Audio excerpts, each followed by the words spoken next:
De la această oră, vă invit să ascultați rubrica A fost odată ca niciodată, tradiții românești, un original proiect radiofonic menit a ne reaminti înțelesuri tainice ale rânduielilor străvechi specifice neamului nostru din Carpați.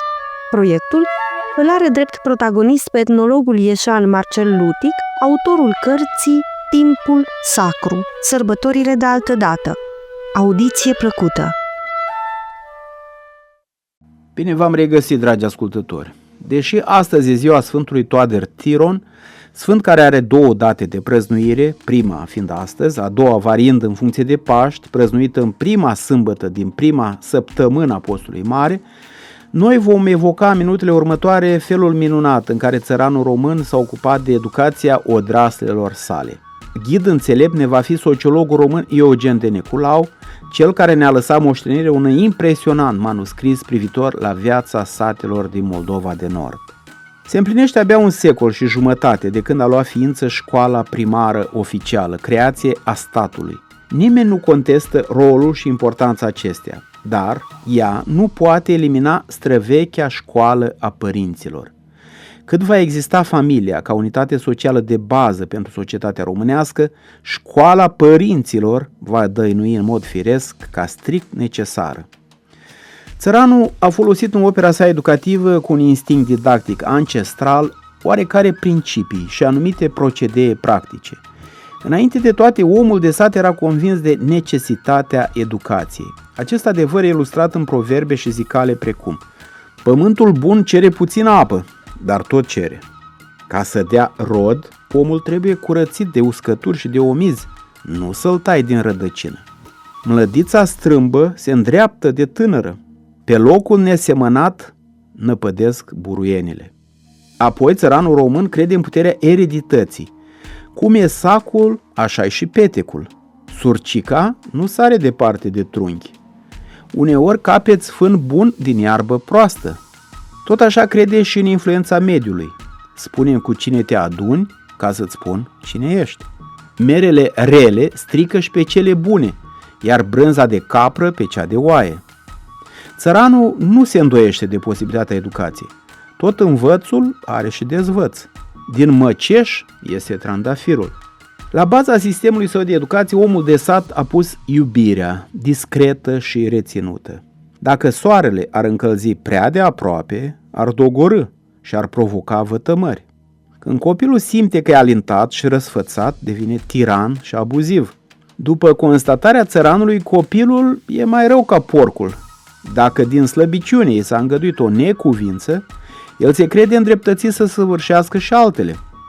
Tatăl și mama sunt datori să-și iubească copiii din toată inima, dar ei să nu cunoască aceasta, să-i sărute prin somn. Educația copiilor în școala părinților se bazează pe principiul celei mai stricte autorități. Copiii datorează părinților supunere desăvârșită și respect necondiționat.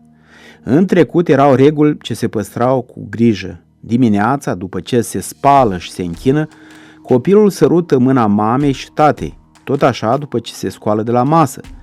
Dacă în timpul ospățului dorea ceva, spunea mamei sale la ureche. Nu se pomenea să răspundă urât sau să strâmbe pe cei mai mari. În familia țărănească nu se obișnuia ca un copil să zică părintelui tu, ci numai mata sau dumneata. Domnilor și doamnelor, țăranul a aplicat pedepse cu toată severitatea, în care a inclus bătaia și privațiunea de mâncare. Mai ales mama ciocnește pe copiii mici de câteva ori pe zi ca să-i liniștească. Dar bătaia ei este totdeauna cu milă și cu durere, căci dă în propriul ei trup. De altfel, după credința populară, unde dă mama crește.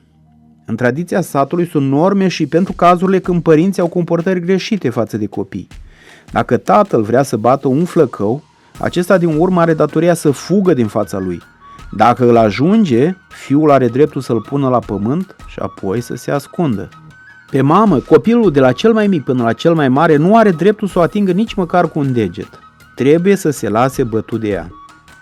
Oricum, e mare păcat să dai într-un părinte. Se zice că mâna care a lovit pe tată sau pe mamă nu mai putrezește.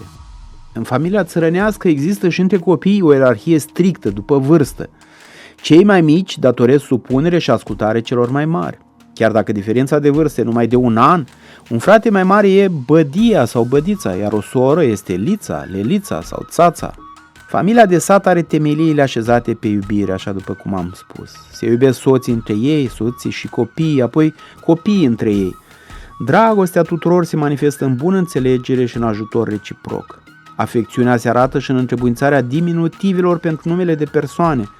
Astăzi, autoritatea în familie este mai puțin riguroasă. După vorbele bătrânilor, va veni vremea când copiii nu vor mai avea nici iubire, nici frică, nici rușine de părinți, dar atunci sfârșitul lumii nu va fi departe.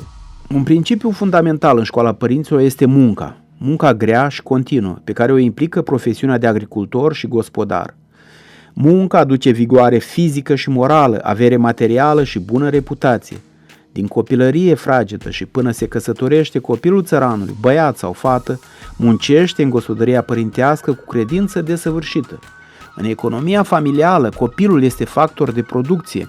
Munca este un excelent mijloc educativ prin folosul intelectual și prin satisfacția morală pe care le generează produsul realizat. Numai cine a dobândit un bun economic cu prețul efortului greu, al sudorii, al ostenelii, numai acela îl poate aprecia mai bine, îl poate conserva mai cu grijă și îl poate utiliza cu mai mult folos. Pe lângă legea muncii, țăranul în practica sa educativă lasă pe copil expus greutăților și învățăturilor pentru a-l deprinde astfel cu nevoia și lipsa. După constatarea țăranului român, tot răul este spre bine, de aceea el nu-l ferește pe copilul său de lipsuri, de suferințe și de necazuri.